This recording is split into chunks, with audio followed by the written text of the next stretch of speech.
In this podcast episode titled Sacrificing the Poor to Not Save the Planet, author, podcaster, and film producer Robert Bryce discusses various topics related to energy, climate change, and their impact on the developing world and the poor in the West.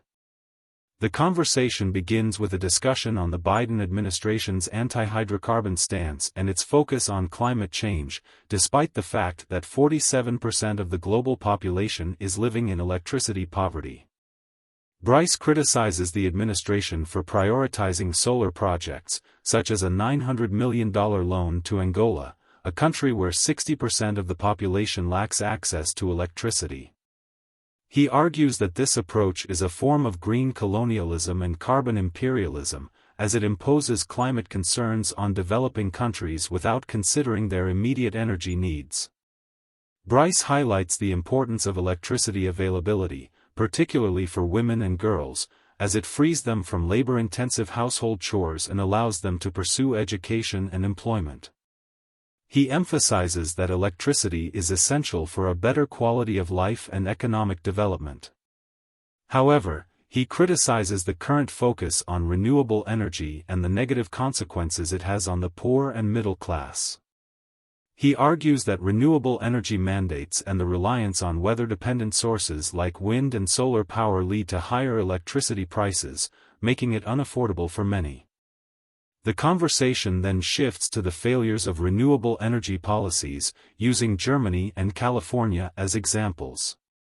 Bryce points out that Germany's energy and environmental policies have resulted in higher energy prices, reliance on coal and lignite, and increased emissions.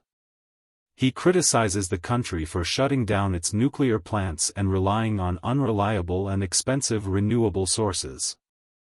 Similarly, Bryce highlights California's renewable energy mandates and the negative impacts on electricity prices and overall emissions.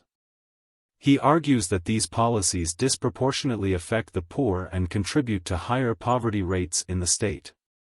Bryce also discusses the limitations and challenges of wind and solar power.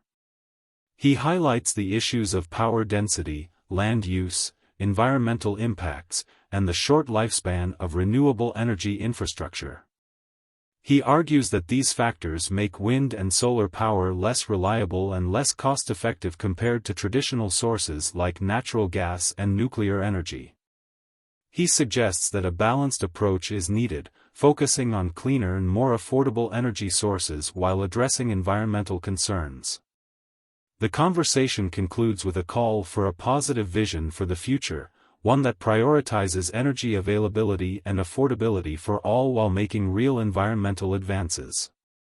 Bryce emphasizes the need to prioritize humanism and compassion in energy policies, ensuring that the poor and vulnerable are not sacrificed in the pursuit of climate change goals.